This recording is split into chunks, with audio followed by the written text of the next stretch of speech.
Maraming salamat po, Father Verge. Magandang umaga po, mga kapatid. Magandang umaga po. Once I met a young woman in one of the rites for TOC. I was presiding. She was just a walk-in in the parish looking for a fresher air. While on the line preparing for the processional, the lady approached me and asked me innocently, "Father, what group of nuns are they?" Referring to the TOC in fall regalia. "They look different from the usual nuns," she said. "They're wearing super extra large scapular. They look good." Today, that curious lady is a TOC of North Luzon, a very active member.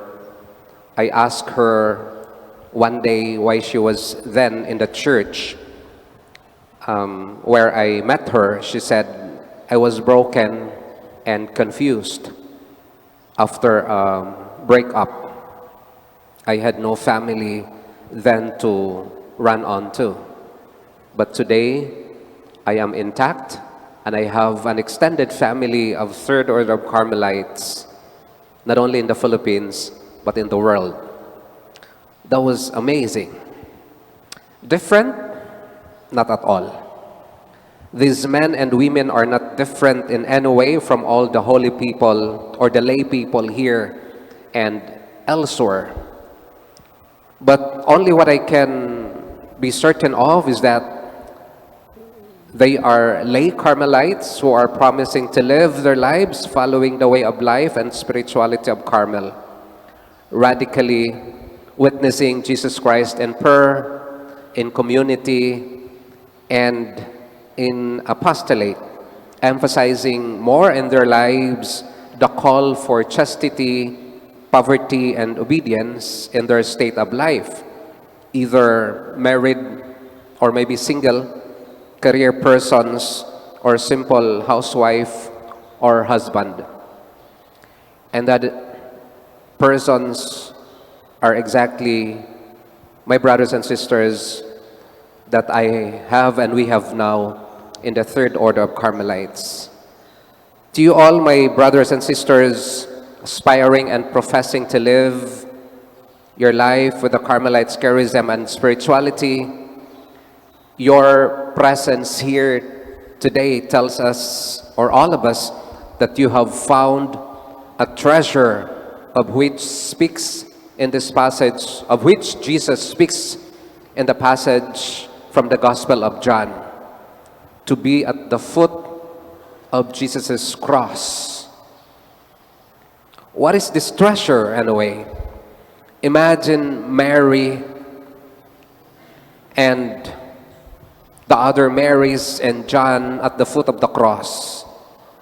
They are standing there as a mother and friends, watching their beloved undergo the brutal agony of crucifixion, watching Jesus dying on the cross. They certainly feel each breath as only a beloved family could. They stand there as a family knowing their kin's sins and rejections had done this. In ways we cannot comprehend, their pierced hearts forgive their wayward family. They stand at the foot of the cross with unwavering obedience to God, whose plan they might not fully understand. At the foot of the cross, they remain faithful, even as the devil appeared victorious. But be mindful that in that very situation, a family, as a family, they stand together. They are one. For Mary alone, she stands at the foot of the cross in complete obedience. All these moments are leading to this. Every step of her sinless life her unwavering, unconditional vulnerability to the plan of God, no matter what the cost, is walking here. Mary stands at the foot of the cross. Mary experiences the cross with her full mind, acutely aware of every drop of blood shed. Her motherly heart crying out for a way to stop the pain of her son, she submits in perfect obedience. She stands unwavering in her obedience, vulnerability, fidelity, and love. How is this view challenges you who commence a new life in Carmel with certainty of what Mary and her companions at the foot of the cross to come to reality in this imperfect community or family of Carmelites? Will you persevere amidst various sizes of the cross? Maybe coming from your own, or maybe laid down upon you by your brothers and sisters in your community? If so, our acceptance of you, our witnessing your public profession of promises today, should tell you that we have found treasures in each and every one of you. So, my dear brothers and sisters, it is with joy, great joy at that we come together today as the Carmelites community.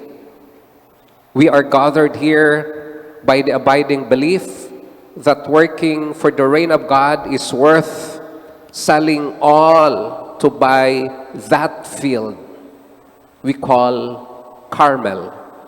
And you know, it has been more or less described unto you what Carmel stands for.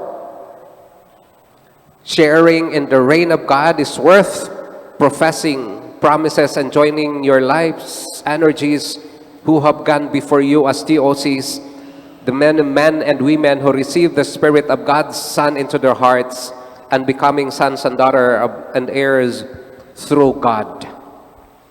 For the ones professing the promises for the evangelical councils, indicate to me that you are ready to embark on that very journey in new and perhaps more meaningful ways. In fact, in your request for the profession of promises, you shall say, and I quote, "I ask that I should be allowed to publicly take on the commitment of living and giving witness the gospel." This is a very powerful way to talk about the role of the promises in the life of a lay, perhaps in the life of anyone who takes promises of any sort, to have our lives shaped by them. However, I would ask, what does it mean for the TOC to have their lives shaped by the vows or promises of poverty, chastity, and obedience? I do not want to simplify it, or poverty replacing it with simplicity.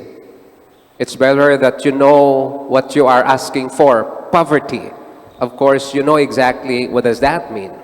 Certainly, your statutes spell out some of these distinctions and tones, but as thought of you are not a list of specified obligations. Your life and promises is a way of being that embraces the values most needed to bring about the reign of God right here, right now, in whatever disciplines, apostolates, or situations in your respective families and TLC communities, or even in your parish, present themselves to you to accomplish, to live out. In a world troubled with concerns, my dear brothers and sisters, and issues that affect all of us, but most especially the vulnerable, the unchurched, the marginalized, what do promises of poverty, chastity, and obedience proclaim? What shall you do? What shall you do concretely to address to these needs that we have at the moment. I would like to think that a promise of poverty witnesses to the value of giving from the abundance of your life, an offering of your time, of your gifts, your talents, and your possessions.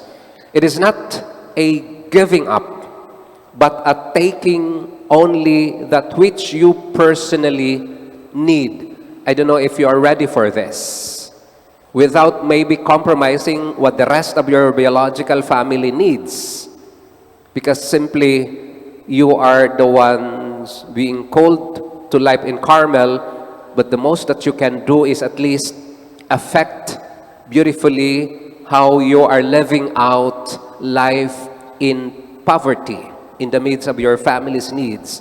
But very importantly, this promises leads you to be more dependent on God alone for many of your needs.